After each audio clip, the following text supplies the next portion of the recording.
Welcome to Knock and Taste Buds. We're going to be making seafood curry powder today.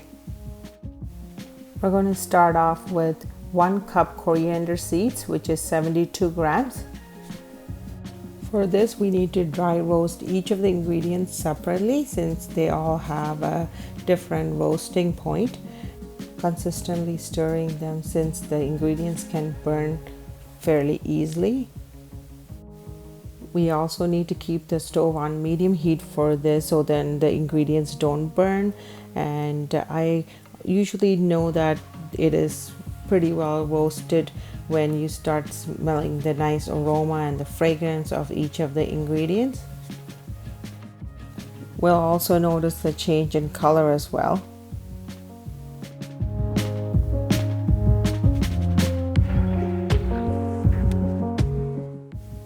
Now we can see that this is almost done and well roasted, so we can take it off the stove now.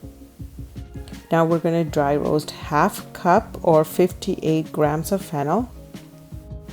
This seafood curry recipe goes a long way, and I usually use this for most of my gravy based seafoods, and you can already notice how the fennel is starting to change color. It's bringing out all the oils and all the aromas starting to come through. So this is what brings the seafood flavor out and gives it a really nice gravy base as well. Now we can see how nicely it is roasted, and it's time to remove the fennel seeds off the stove now. Next, we have 1/4 cup or 30 grams of black peppercorns.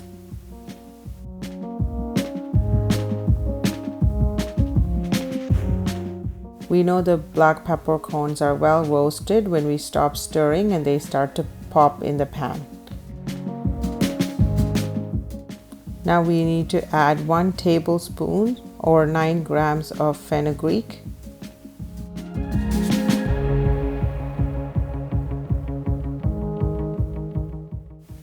Now we have 1/8 cup or 12 grams of cumin. The reason I wanted to go through this seafood curry powder recipe today is because, as I said earlier, I do use this as part of a lot of my curry based seafoods, and in the future I will be posting many of those recipes, and I would love for you guys to have this as part of those recipes too, so it comes out really well. Today we're going to be using 3 cups of curry leaves, which are 12 grams, and these are the dried curry leaves I'm using since most of us are in a semi-lockdown sort of a position and not going grocery shopping a whole lot. I did get a whole bunch a while back and dried them, so I had them available, and that's what I'm using today. Since I'm using the dried curry leaves today, I don't need to really roast it. I just need to reheat it to bring out some of the flavor. But if you're using the fresh curry leaves, just make sure to roast it really well, that it's dry and no moisture stays in it, so the curry powder can last a long time. Next, we need to roast 1/8 cup or 20 grams of Bengal gram.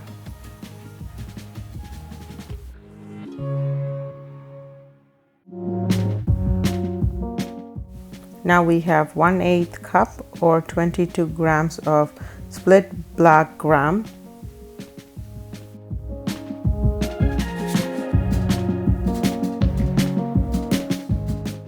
Now we have 1 tablespoon or 10 grams of split green gram.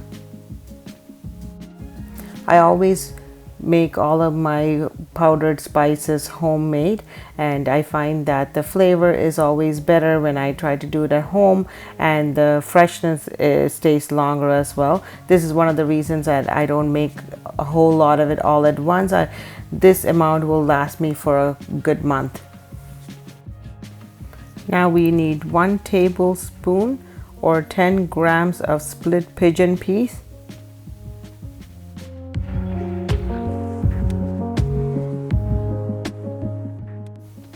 Now we have 1/8 cup or 23 grams of rice. After a few minutes, you can see how beautifully the rice is starting to pop up. I just love the flavor of the popped rice. It is so good. Now that we have dry roasted all the ingredients, we just need to add 1 tablespoon or 8 grams of turmeric powder, and we're ready to go ahead and grind up all the ingredients.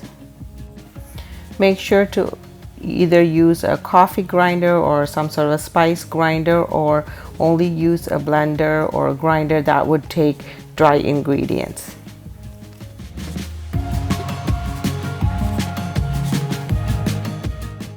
Now we have beautifully grinded all the ingredients together and everything looks nice and well powdered.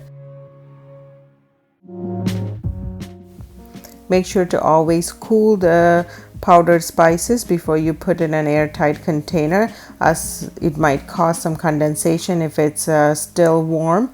And now that it's all nicely cooled, I'm going to put it in an airtight container and it'll stay fresh for a long time.